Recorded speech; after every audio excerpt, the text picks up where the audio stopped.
Mes chers amis, shalom. Alors c'est un grand Shabbat. Vous savez, on commence le dernier livre de la Torah, le livre de Dvarim, et c'est le Shabbat Chazon, le Shabbat juste avant Tisha B'Av, au nom de la Haftara qu'on va lire, Chazon Ishayahu, la prophétie donc du prophète Ishayahu. Et là, on va voir, mes chers amis, aujourd'hui, comment on peut réparer et comment on peut sortir de cet exil dans lequel on est. Alors d'abord, on voit dans la paracha, mes chers amis, que Moshe Rabbeinu, vous savez que c'est le livre où Moshe Rabbeinu va réprimander le peuple, le préparer à rentrer en Israël. Et c'est le livre également qui va nous préparer pour nous à la fin des temps. On voit que Moshe Rabbeinu, il reparle beaucoup d'une faute en particulier. Il va rappeler toutes les fautes. Mais il y en a une, des dizaines et des dizaines de psukim. Quelle est cette faute? Les Meraglim, la faute des explorateurs. Et là, Moshe Rabbeinu, il va réexpliquer, voilà, vous n'avez pas eu confiance. Moi, je vous ai dit que la terre, elle est bonne. Vous avez voulu envoyer des explorateurs. Alors, Moshe Rabbeinu, il n'a pas voulu s'opposer pour pas qu'il dise, ah, il nous cache quelque chose. Donc Moshe a dit, d'accord, vous l'envoyez, on envoie. Mais il pensait que les Béné Israël allaient se rétracter. Ils ne sont pas rétractés. Ils ont envoyé des explorateurs. Les explorateurs, ils ont médit de la terre d'Israël. Ils ont dit du Lachon sur la terre d'Israël. Et la suite, vous la connaissez, ce sera le décret que toute la génération, eh bien, finalement, va mourir dans le désert. Tous les hommes entre 20 et 60 ans. Alors d'abord, vous savez que les Meraglim, les explorateurs, quand ils sont rentrés en Israël, qu'est-ce qui s'est passé? Il y avait des centaines d'enterrements. Est-ce que vous savez pourquoi il y avait des centaines, des milliers d'enterrements? Et là, c'est un chidouche extraordinaire, écrit le Rav Yoram Abarjat Zata, écoutez bien. Yann Massoret, vous savez, ces gens-là, c'était des Réchaïm. Mais ils savaient très bien que c'était des Réchaïm.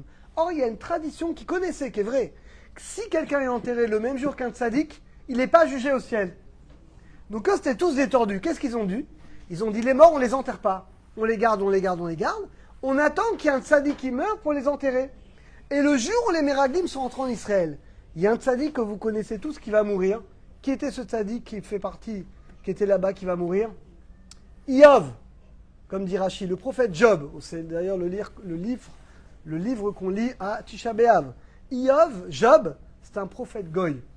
Et il était là-bas, et il est mort ce jour-là.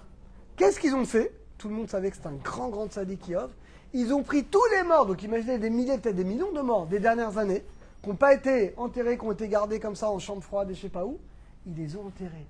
C'est pour ça que tous, ils ont dit comme ça, on enterre tout le monde, comme ça tous nos proches ne seront pas jugés. Comme ils sont enterrés le même jour que ce tzaddik, que ce prophète, eh ben ils ne seront pas jugés.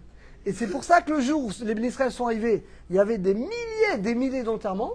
Eux, ils étaient occupés à leur deuil, et donc ils n'ont pas fait attention aux Meraglim. Et les Meraglim, au lieu de voir le miracle et de remercier Hachem, ah, regarde, c'est une terre, il y a des maladies, il y a des virus, il y a le Covid, il y a le truc. Ah, t'as vu, c'est une terre, il y a plus de maladies, hein. Attention, hein, la médecine en Israël, c'est une catastrophe. Et donc, ils vont médire de la terre d'Israël, et les Israël vont les croire. Pareil pour les fruits, ils voient des fruits extraordinaires, et pareil, au lieu de remercier Hachem, eh bien, ils vont cracher en disant, les fruits sont énormes, comme les habitants qui sont énormes, et on n'a aucune chance. Et ils vont dire cette phrase incroyable, ils vont dire, les ennemis, ces gens, ils sont plus forts que nous. Même ils sont plus forts que Akadosh Baruch Hu. Et ce qui est incroyable, c'est que les Béné Israël, au lieu de croire Yehoshua et Caleb qui vont dire la vérité, ils vont croire le rapport de ces 10 explorateurs mauvais, et finalement ils vont pleurer toute la nuit, et la suite elle est terrible. Hachem dit, puisque vous avez pleuré pour rien, eh ben, ce sera une nuit de pleurs pour toutes les générations. Et vous savez que jusqu'à récemment, l'exil des Juifs d'Espagne, c'est Tisha B'Av, l'exil des Juifs du Portugal, Tisha B'Av, ouverture des camps juifs, Tisha B'Av, Gush Katif, il n'y a pas longtemps, il y a 15 ans, le jour de Tisha B'Av, les plus grands malheurs dans notre histoire, eh bien c'était finalement le jour de Tisha B'Av. Alors mes chers amis, comment, nous on est là, on veut réparer. Comment on peut réparer? Eh bien c'est très simple mes chers amis. Quelle était la faute des Meraglim, des explorateurs? La Shonara. Eh bien comment on doit réparer? La Shonara. Étant donné que la faute des explorateurs, ça a été la médisance, comment nous, on peut et comment on doit réparer, c'est la médisance. Où c'est écrit ce que je vous dis? C'est écrit dans l'Agmara. L'Agmara, dans Yona, page 9, elle dit pourquoi le deuxième temple a été détruit. L'Agmara dit Sinat Rinam, la haine gratuite. Le Chafetz Chaim d'expliquer la haine gratuite, comment ça se matérialise, parce que l'haine c'est dans le cœur. Mais dit le Chafetz Chaim, ce n'était pas une haine qui n'était que dans le cœur, qui est déjà un interdit grave à la Torah, mais à se matérialiser par du Lachon Hara, par de la médisance. Pourquoi tu te permets de parler contre quelqu'un? Parce qu'au fond, tu ne l'aimes pas. Tu te crois mieux que lui, tu te crois supérieur à lui. Donc, mes chers amis, la solution, c'est la bouche. Shlomo HaMelech, il a déjà dit, Mavet v'chaim beyad halashon. La vie et la mort sont dans les mains de la bouche, vous vous rendez compte? C'est-à-dire que finalement, mes chers amis, la réparation de toute notre vie, c'est la bouche. À tel point qu'il dit David Amner, Mi Aïch et Chafetz Chaim, qui est l'homme qui aime la vie, qui veut voir le bonheur, Oev Yam Liroto, il veut voir le bien dans sa vie. Netzor Leshonara Mera, garde ta bouche du mal. On a une promesse, mes chers amis. Vous vous rendez compte, on a une promesse que celui qui fait attention à sa bouche, il a une bracha spéciale. Et le contraire, il raconte le Rav Abershel Zatzal que beaucoup de gens allaient le voir quand ils avaient des malheurs dans la vie. Et il dit que le Rav, lui, il savait que c'est à cause du Lashon Hara. Il ne voulait pas leur dire mes fois pour ne pas leur faire honte. Alors qu'est-ce qu'il leur disait? Il leur disait étudiez le Chafetz Chaim tous les jours, vous allez voir, ça va vous apporter la délivrance. Il dit que tout le monde ne comprenait pas des fois le remède, c'était une manière de dire, mais c'est une manière de dire les malheurs, c'est nous qui sommes responsables de nos malheurs, c'est la bouche, c'est la langue. Vous savez, les missiles que les ennemis nous envoient, les missiles, c'est la bouche.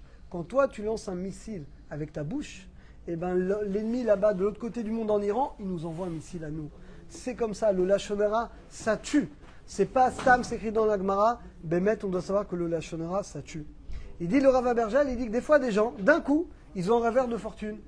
D'un coup, la parnassa catastrophe. Il dit, le Rav, c'est à cause de la bouche. Ça s'écrit dans le Chafetz Chaim, que celui qui faute dans la bouche, Hachem, il enlève la parnassa. Quel rapport? Il explique le Chafetz Chaim. À l'époque, il y avait la tsarat, il y avait la lèpre. La lèpre, il était isolé. Aujourd'hui, il n'y a plus la lèpre. Il dit, qu'est-ce qui remplace la lèpre? La pauvreté, c'est que les problèmes d'argent. C'est quand quelqu'un, il voit que d'un coup, il ne comprend pas, il va avoir des graves problèmes d'argent qu'il n'avait pas avant, la première chose qui doit se remettre en question, c'est ta bouche. Parce que si toi, tu fais attention aux autres, à ne pas les critiquer, à ne pas ouvrir ta bouche, Hachem fera attention à toi. Mais si toi, tu ne fais pas attention aux autres, tu leur craches dessus, tu parles mal d'eux, Hachem, il n'aura pas pitié de toi. Mesure pour mesure. Tu n'as pas pitié de l'autre, Hachem, eh bien, il n'a pas de pitié de toi. Et malheureusement, mes chers amis, on est dans une génération où c'est terrible. On ne parle même pas des réseaux, alors là, c'est carrément où il n'y a plus aucune gêne. À l'époque, il y avait encore les gens, il y avait un certain respect, il y avait une certaine gêne. Aujourd'hui, les gens peuvent s'insulter sur Facebook, la parnassa, cracher, dire que son restaurant il est taré. Les pires choses, remettre en question des cache-routes. Ça, c'est cache-route, c'est bidon. Mais qui tu es, toi? Tu t'es pris pour un rabbin d'Israël pour dire que cette cache-route, elle est bonne, cette cache-route, elle n'est pas bonne. Mais pour qui tu t'es pris? Aujourd'hui, les gens, tout est permis. Il n'y a plus de limites. Eh bien, mes chers amis, ça, c'est la cause de notre destruction aujourd'hui. C'est la cause de l'exil, et c'est la cause que ça fait 2000 ans qu'on est en exil. Alors, comment on va réparer, nous? Par contre, que chacun d'entre nous, il fait attention à sa bouche. Tais-toi, tu as un problème à régler avec quelqu'un. Tu le règles entre quatre yeux, mais qui t'a permis d'ouvrir ta bouche? C'est un truc que j'arrive pas. T'as un problème, va le régler entre quatre yeux. Il veut pas. Tu vas au Bedin, il veut pas aller au Bedin. Tu vas au Bet Mishpat. Mais qui t'a permis d'ouvrir ta bouche, de parler, tu n'es pas au courant, et tu n'es pas au courant, et tu sais. Ça, c'est du Lashon Hara. Même quand c'est vrai, parce que je rappelle que Lashon Hara, c'est vrai. La calomnie, quand c'est faux, c'est le mot de Shemra. Ça, c'est encore plus grave. Donc Hachem nous aide tous à faire tchouva, à garder notre bouche. Et par le mérite que chacun d'entre nous, il garde sa bouche, on méritera la bracha de David Ameler. Miaïch et Chafetz Chaim, qui est l'homme qui aime la vie, qui veut voir le bien, eh bien c'est celui, Netzor Leshana Mera, c'est celui qui gardera sa bouche. Alors qu'on mérite de réparer la faute des Meraglim, la faute de toute cette génération, et qu'on mérite la délivrance par ce mérite-là. Bekarov Mamash.